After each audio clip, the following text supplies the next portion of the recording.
So hi guys, நான் உங்கள்கிட்ட Dandapani. So இன்றைக்கி சண்டே Q&A செஷன். ஸோ உங்களுடைய கேள்விகளுக்கு என்னுடைய பதில்கள். சும்மா ஒரு புது பேக்ரவுண்ட் ஒன்று ட்ரை பண்ணேன், பார்க்கலாம். ஏன்னா எனக்கு எதிர்த்தாப்பில் ஜன்னல் இருக்குது, லைட்டெல்லாம் ஆஃப் பண்ணிட்டேன். எப்படி இருக்குன்னு பார்க்கலான்ட்டு. இருட்டாக இருந்ததுன்னா ஒன்றும் பண்ணுறதுக்கு சரிங்களா? சரி, ஃபஸ்ட்டு கேள்வி பொன் சுரேஷ் பாண்டியன் அப்படிங்கிற ஒருத்தர் ஒன்று கேள்வி கேட்குறாரு. என்னென்னா, நம்மளுடைய விஞ்ஞான பைரவ தந்திரம் அப்படிங்கிற அந்த வீடியோ பார்த்தோம் இல்லையா? ஸோ அதில் வந்து 2 மூச்சிற்கு நடுவில் உள்ள இடைவெளி அப்படிங்கிறத கவனிங்கன்னு சொல்கிறாங்களே. ஸோ அதுக்கு உண்டான அது என்ன, அது ஏதாவது ஒரு டைம் ஃப்ரேம் பற்றி சொல்கிறீங்களா அப்படிங்கிற மாதிரி கேட்குறாரு. ரொம்ப எளிமைதாங்க, ஒன்றும் கஷ்டப்பட்டு புரிஞ்சுக்கிறதுக்கு ஒன்றும் இல்லை. நீங்கள் வந்து முதல்ல பறக்குன்னு இல்லாமல் இந்த வீடியோ பார்க்கும்போது என்ன ஒரு மூச்சு கேப்பை காணுமேன்னுலாம் யோசிக்கக்கூடாது. கான்செப்டை புரிஞ்சுக்குங்க. நான் மறுபடியும் சொல்கிறேன், அதனுடைய அந்த அது எப்படி செயல்படுதுங்கிறத புரிஞ்சுக்குங்க. புரிஞ்சுட்டு பின்ன நான் சொல்கிற மாதிரி செய்யுங்க. உங்களுக்கு ஈஸியாக அந்த இது அந்த அந்த அது ப்ராக்டிக்கலாக உங்களுக்கு புரிஞ்சுக்கலாம். பாருங்கள், நம்ம மூச்சு உள்ளே இழுக்கிறோமா, திரும்ப வெளியே விடுறோமா, இது இருக்க 2க்கு நடுவில் மூச்சு உள்ளே இழுத்துட்டு பின்ன வெளியே விடுறதுக்கு நடுவில் ஒரு சிறு இடைவெளி இருக்கும். அதுபோலவே மூச்சு முழுசும் வெளியே விட்டுட்டு மறுபடியும் உள்ளே இழுக்கிற பாருங்கள், அதற்குள்ளே ஒரு நல்ல ஒரு இடைவெளி அப்படிங்கிறது இருக்கும்.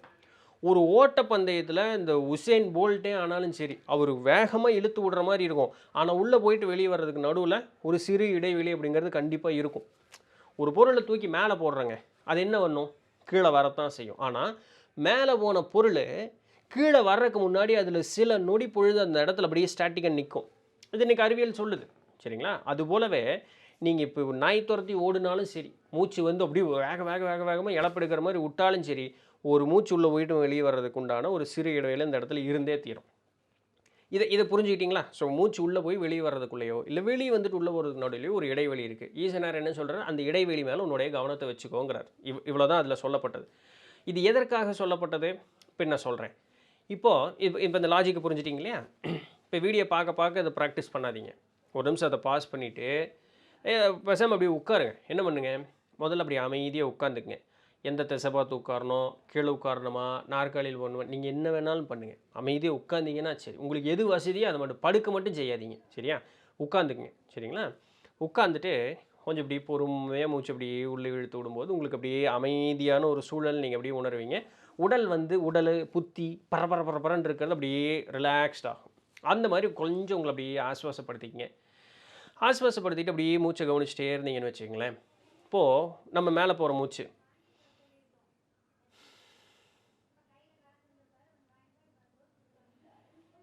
நீங்கள் கவனிச்சிங்களா? இப்போ எனக்கு என்ன ஆச்சு அப்படின்னு சொல்லி, மேலே போகும்பொழுது போயிட்டு திரும்ப ரிட்டர்ன் வர்றதுக்கு ஒரு சின்ன கேப் இருந்தது. கீழே வந்துட்டு திரும்ப மேலே போகிறதுக்கு ஒரு சின்ன கேப் இருந்தது. இப்போ மேலே போயிட்டு கீழே வர்றது விட்ட கேப்பை காட்டிலும் கீழே வந்துட்டு மேலே போகிறதுக்கு இருக்கக்கூடிய கேப் அதிகம். இது என்னுடைய இயற்கையான நிலை. இது இது இது ஒருத்தருக்கும் ஒரு மாதிரி இருக்கும். அதுதான் நான் சொல்கிறேன். இது ஒருத்தருக்கும் ஒரு மாதிரி இருக்கும். ஈசனார் என்ன சொல்கிறார்? இந்த 2 நிலைகள்லையுமே அந்த இடைவெளியில் மட்டும் கவனிங்கிறார். மேல் மூச்சையும் கவனிக்க வேண்டாம், கீழ் மூச்சையும் கவனிக்க வேண்டாம். அதுக்கு 2க்கும் இடைப்பட்ட நேரத்தில் இருக்கக்கூடிய அந்த இடைவெளியை மட்டும் கவனி அப்படிங்கிறார். இது ஒன்று. இப்போ ஒரு சிலர் சொல்லுவீங்க, ஒரு சிலருக்கு அது இயற்கையாக வரும், அந்த இடைவெளியை கவனிக்கிறதுக்கு அப்படிங்கிறது அவர்களுக்கு முடியும். ஒரு சிலர் மெனக்கெட்டாலும் கஷ்டமாக இருக்கும். என்ன பண்ணலாம் அப்படின்னு கேட்டால், பின்ன வரக்கூடிய பதிவில் இறையனாரே என்ன சொல்கிறாரு? ஐயா, 2ஐயும் கவனிக்கலைன்னாலும் பரவாயில்ல, ஏதாவது ஒன்றையாவது கவனி அப்படிங்கிறார். உள்ளே இழுத்துட்டு வெளியே விடுறதுக்கு உள்ளே இருக்கக்கூடிய கேப், அதை ஒன்றை கவனி. இல்லை வெளியே விட்ட பிறகு மறுபடியும் உள்ளே இழுக்கிற இல்லை, அதுக்கு நடுவில் இருக்கக்கூடிய அந்த இடைவெளி கவனி. இது 2ல் ஏதாவது ஒன்றை கவனிச்சேன்னா கூட போதும் அப்படிங்கிறார். இப்போ அடுத்து ஒரு கேள்வி நீங்கள் கேட்பீங்க, மேலே இருக்கிறது கவனிக்கணுமா, கீழே இருக்கிறது கவனிக்கணுமா? இல்லை மேலே இருக்கிறது கவனிக்கிறது பெஸ்ட்டாக, கீழே இருக்கிறது கவனிக்கிறது பெஸ்ட்டான்னு இல்லை கேள்வி கேட்க நான் என்ன பண்ணுறது? என்னமோ பண்ணுங்க, கவனிச்சிங்கன்னா சரி, சரிங்களா? இது பெஸ்ட்டு அது பெஸ்ட்டுன்னெலாம் கிடையாது. ஏன் கிடையாது? நான் எதற்குமே உட்பட்டவன் கிடையாதுன்ட்டார் இறையனார். நீ அமைதியாக இருந்தேனே என்னை உணரலாம், இவ்வளோதான். அப்போது நான் முன்னே சொன்னேன் இல்லையா, எதுக்கு இதை பயிற்சி பண்ணுறோன்னு? ஏன் பயிற்சி பண்ணுறோம்? இறையனார் என்ன சொல்கிறார்? அந்த முதல் பதிவுலேயே என்ன வந்தது? இந்த போல் இருக்கக்கூடிய எல்லா முறைகள், தியானம்னு சொல்லப்படக்கூடிய எல்லா முறைகளும் எதற்காக? இன்னும் தியானம் அப்படின்னு சொல்லக்கூடியது மன அமைதி, மன ஒருநிலைப்பாடுங்கிறது இன்னும் புரியல, அதை பயிற்சி பண்ணுவது கடினமாக இருக்குதுன்னு சொல்லக்கூடியவர்களுக்காக கொடுக்கப்பட்ட ஒரு சில வழிமுறைகள், மார்க்கங்கள் மட்டும்தான். இது நிரந்தரமோ நிலையோ கிடையாது. இதெல்லாம் உன்னுடைய மனதை அமைதிப்படுத்துவதற்குண்டான ஒரு வழி, அவ்வளோதான். இதனால தான் நான் சாமியை பிடிக்க முடியும் அப்படிலாம் கிடையாது. இது புரிஞ்சுக்கிற வரைக்கும் இது ஒரு இது. குழந்தை எந்திரிச்சு நடக்கும்போது கட்டில் பிடிக்கும், நடவண்டி பிடிக்கும், செவுத்து பிடிக்கும், நம்ம கை பிடிக்கும், எல்லாம் பிடிக்கணும். இன்னைக்கு உங்களை யாராவது பிடிச்சிக்கிட்டா இருக்கிறாங்க, எந்திரிச்சு நீங்கள் ஓட்டமாக ஓடுறதில்ல, அதே தான். சரிங்களா? அது பழகிற வரைக்கும் அதெல்லாம் ஒரு துணைக்கோளாக நமக்கு இருக்குது. பின்ன நம்ம காலுக்கு பலம் வந்துருச்சு, எந்திரிச்சு ஓட வேண்டியது தான். அப்போ லாஜிக் புரிஞ்சிருச்சு. இப்போ அமைதியாக உட்காந்திங்கன்னா உட்கார போகிறீங்க, எங்கேயும் கவனிக்கணும்னு அவசியம் கிடையாது. ஸோ இவ்வளோ தான். இத்தனைக்கு அப்புறமும் நீங்கள் சொல்கிறது எனக்கு இப்போ வரைக்கும் புரியல.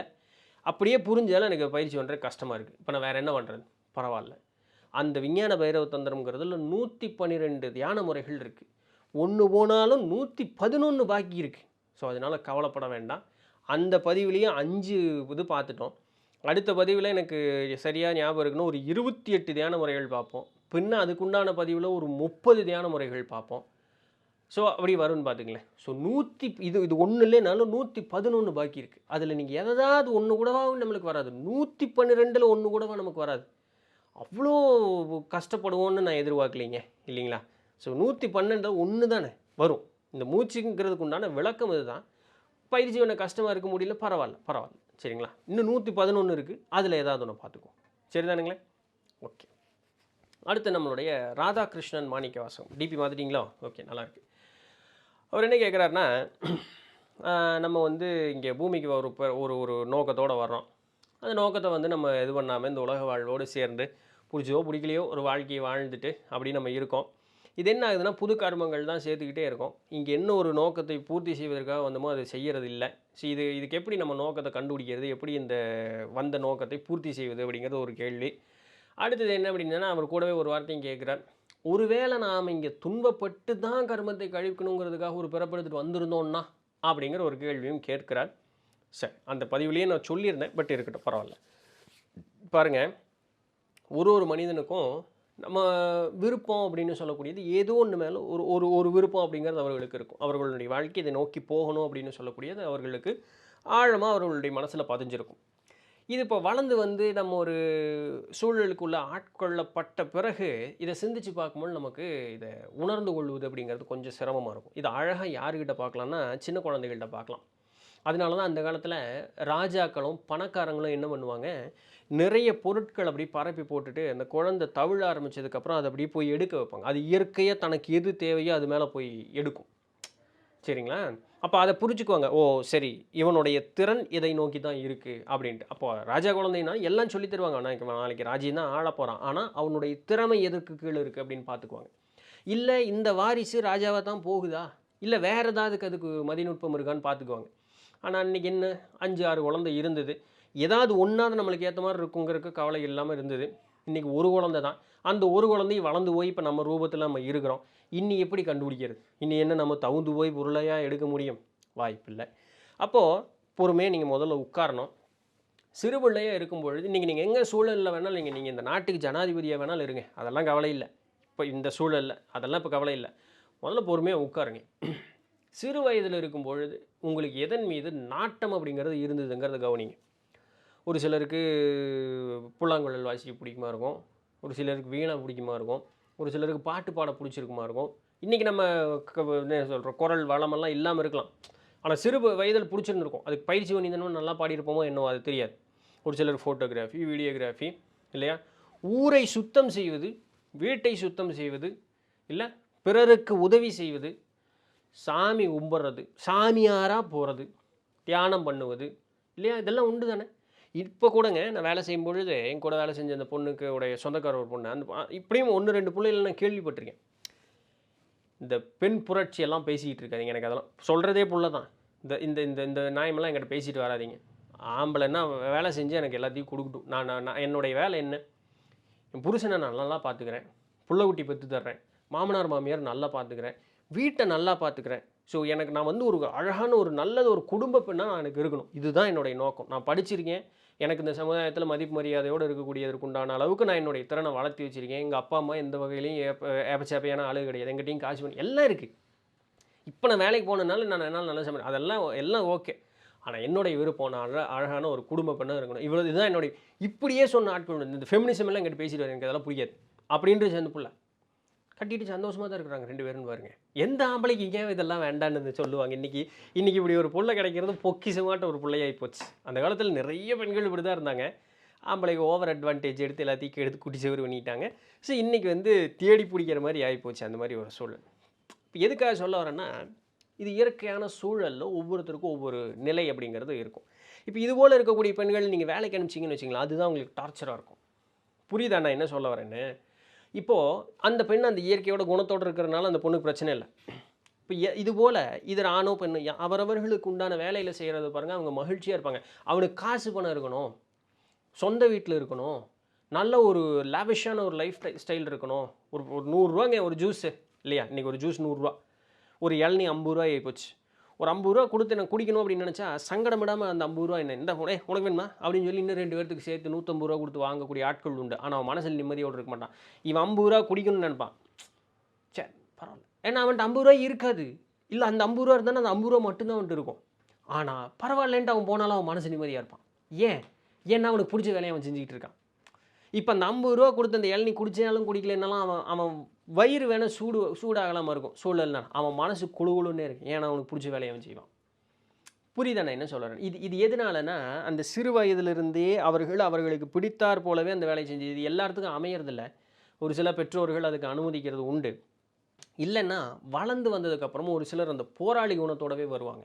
அந்த போராளி குணத்தோடவே வரும்பொழுது அவர்கள் என்ன ஆவாங்கன்னா, என்ன சூழல் வந்தாலும் சரி, ஒரு வளர்ந்து வர வரைக்கும் என்னை கட்டுக்குள்ளே கொண்டு வந்துட்டீங்களா, அதுக்கப்புறம் பார்த்துருண்டா அப்படின்னு இறங்கி தனக்கு பிடிச்சி செஞ்சு சமுதாயத்தினுடைய வாயை அடைச்சிருவாங்க. பார் நிம்மதியாக இருக்கேன் பார் அப்படின்ட்டு.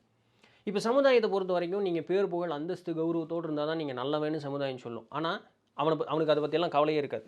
பார்த்துக்கலாம், நான் மகிழ்ச்சியாக இருக்கேன், எனக்கு அது போதும், அவ்வளோதான். இப்போ இன்னும் நாள் வரைக்கும் எங்கள் அம்மா என்னை சொல்லுவாங்க, ஐடி கம்பெனிக்கு போயிருந்தா நீ நல்லா சம்பாரிச்சிருக்கலாம், வேலைக்கு போடா நல்லா கௌரவமாக இருக்கும். எனக்கு என்ன கஷ்டம்? எனக்கு அதாவது நான் இன்னும் லட்சத்துலலாம் சம்பாதிக்கல, எனக்கு அவ்வளோ காசு பணம் இல்லை, எனக்கு லட்சத்துலலாம் காசு பணம் வர்றதில்லை, சரிங்களா? ஆனால் நான் நிம்மதியாக இருக்கேன், எனக்கு பிடிச்ச எனக்கு ஒரு வேலையை செய்கிறேன், இது எனக்கு பிடிச்ச வேலை, நான் பேசுகிற பேச்சு அப்படிங்கிறது எனக்கு பிடிச்சது, நான் அறிவை வளர்த்திக்கிறது எனக்கு பிடிச்சது. நான் 10 லட்ச ரூபா சம்பாதிச்சாலும் சரி, எனக்கு இன்றைக்கி கிடைக்கிற அந்த நிம்மதி அந்த இடத்துக்கு போனால் கிடைக்காது. புரியுதுங்களா? இந்த நிலை வர்றதுக்கு எனக்கு எவ்வளோ வயசாச்சுங்க? கிட்டத்தட்ட 32 வருஷம் ஆச்சு அந்த தைரியமாக ஒரு முடிவு எடுக்கிறதுக்கு. அப்போது அந்த தைரியமாக முடிவு எடுக்கிறதுக்கு ஒரு சூழல் வரும்பொழுது அதை ஏற்றுக்கொள்ள அந்த மாற்றத்தை கொண்டு வரதுக்கு நம்ம தயாராக இருக்கணும். இது ஆத்மார்த்தமாக நான் கண்டுபிடிச்சதுனால இது எனக்கு தெரிஞ்சுது. அப்போ நம்ம எப்படி கண்டுபிடிக்கும்? முதல்ல பொறுமையாக உட்காருங்க. நீங்கள் உங்களை திருப்பி ரிவர்ஸ் போய்ப்போங்க. நீங்கள் உங்களை ஓட்டி பாருங்கள். இல்லை நீங்கள் இப்போ செய்யும் பொழுது உங்களை அறியாமே உங்களுக்கு பிடிச்சது உங்களுக்கு ஒரு துணையாக கூட வந்துக்கிட்டே இருக்கானே, நீங்கள் அதுக்கு அட்டென்ஷன் கொடுத்துருக்க மாட்டீங்க. அப்போது அதை கவனித்து பாருங்கள். கவனிக்கும் பொழுது இது மேலே நம்மளுக்கு ஈடுபாடு இருக்கே, இயற்கையாக அது மேலே ஆர்வம் தூண்டி போகும். அப்போ அதை பின்பற்றி எல்லாத்துக்கும் காசு பணம் வேணும்ல, சோறு வேணும் இல்லையா? அப்போ அந்த உங்களுக்கு பிடிச்சதை ஒன்று செய்கிறது மூலமாக காசு பணம் ஈட்ட முடியுமான்னு பாருங்கள். முடியும்னா அது உங்களுடைய பொழப்பை மாற்றிக்கங்க. அதை காசு பணம் ஈட்டி போதுமான அளவுக்கு பொருள் சுகம் வரும் அப்படிங்கிற அளவுக்கு ஏற்பாடு பண்ணிவிட்டு இவ்வளோ நாள் பிடிக்காத செஞ்சுட்டு இருக்கிறத விட்டுருங்க. நான் அப்படி தான் பண்ணேன். இல்லைங்க, நமக்கு பிடிச்ச ஒரு காரியத்தை செஞ்சோம்னாலுமே பொருள் வரவு அப்படிங்கிறது பத்தாதுங்க அப்படின்னு. அப்போ உங்களுக்கு இப்போ பிடிக்கலேன்னு சொல்லக்கூடியதை பிடிச்ச மாதிரி மனசை ஒப்புக்கொள்ள வச்சுட்டு நீங்கள் பயணம் பண்ணுங்கள். ஆனால் உங்களுக்கு பிடிச்சதுன்னு சொல்கிறப்போ ஒரு புல்லாங்கல் வாசிக்கிறது, ஒரு லாங் டிரைவ் போகிறது, இதற்கு நேரத்தை ஒதுக்கிக்கணும். நம்ம வந்து ஒரு எல்லாரும் 24 மணி நேரம் பிஸியாக இருக்கிற அளவுக்குலாம் யாருமே கிடையாதுங்க. அது நம்மளை நாமளே ஏமாற்றிக்கிறோம், பொய் சொல்கிறோன்னு அர்த்தம், சரிங்களா? அப்போ உங்களுக்கு பிடிச்சதை செய்கிறதுக்கு நீங்கள் ஒரு நேரத்தை ஒதுக்கிட்டு அதுக்கு நீங்கள் செய்ய ஆரம்பிச்சோம், மனசு அமைதியாயிரும். இப்போ நீங்கள் செஞ்சுட்டு இருக்கக்கூடிய வேலை உங்களுக்கு பிடிக்கலன்னு நீங்கள் சொல்லவே மாட்டீங்க. ஏன்? உங்களுக்கு பிடிச்சது நீங்கள் செய்ய ஆரம்பிச்சிட்டிங்க. அது மீறி இருக்கக்கூடியது எதுவுமே உங்களுக்கு இம்சாவே தெரியாது. அது எப்போ நம்ம அங்கே போவோம் அப்படிங்கிறதுனால ஆர்வம் இருக்கும். அப்போ உங்களுக்கு இவ்வளோ நாள் அதை விட்டுட்டு அதிகமாக செய்கிறது எதுவுமே இம்சா தெரியாது. இப்படி தாங்க வாழ்க்கையை கடத்தணும். இது தாங்க நிம்மதியாக இருக்கிறதுக்கு உண்டான ஒரே வழி. அண்ட் இன்னொரு வார்த்தையை அவர் கேட்டார், துன்பப்படுவது தான் வாழ்க்கை அப்படின்னு நம்மளுக்கு வாழ்க்கை இருக்க. அப்படியெல்லாம் யாருக்குமே கிடையாது. சாமி அப்படி யாரையுமே படைக்கிறதும் கிடையாது. துன்பம் அப்படின்னு இங்கே ஒன்று கிடையவே கிடையாது. இன்பம் துன்பம்ங்கிறது ஒன்று இல்லைன்னு தான் ஆன்மீகம் சொல்ல. அதை தான் நம்ம திரும்ப பார்த்துக்கிட்டே இருக்கோம். ஆனால் நான் வாழ்க்கையில் கஷ்டப்படுறேனே, அது வெறும் மாயை. நமக்கு இருக்கக்கூடியது அனுபவங்கள் மட்டும்தான், சரிங்களா? இப்போ எனக்கு ஒரு தேவை இருக்குது, நிஜத்தில் சொல்கிறேன், நான் கற்பனைக்கு சொல்கிறேன், நிஜத்தில் சொல்கிறேன். எனக்கு ஒரு தேவை இருக்குது, ஆனால் அந்த தேவை பூர்த்தி பண்ணக்கூடிய அளவுக்கு என்னுடைய சூழல் இப்போ இல்லை. இப்போ நான் என்ன பண்ணுறேன்? இப்போ நான் சொல்ல முடியுமா நான் துன்பத்தில் இருக்கேன், என்னுடைய எவ்வளோ கஷ்டப்படுறேன்னு உங்களுக்கு தெரியுமா? நான் பேச முடியுமா? இதை நான் ஒப்புக்கொண்டு தான். இந்த சூழல் மாறுமா? தெரியாது. மாற்றுவதற்கு உண்டான முயற்சி நான் எடுக்கிறேன். எப்போ மாறும்? தெரியாது. அதை ஒப்புக்கிட்டோன்னு வச்சுக்கோங்களேன், இந்த அனுபவங்கள் நமக்கு மனசு அமைதி கொடுக்கும். சரி, இப்போ இந்த சூழலில் எப்படி இருக்கலாம், இந்த சூழலில் எப்படி இருக்கலாம். அப்போ அந்த முடிவுகள் நம்ம கரெக்டாக எடுத்துக்கிட்டே வருவோம். அப்போ தேவையில்லாமல் செய்கிற காரியங்கள் அப்படிங்கிறது நிற்கும்.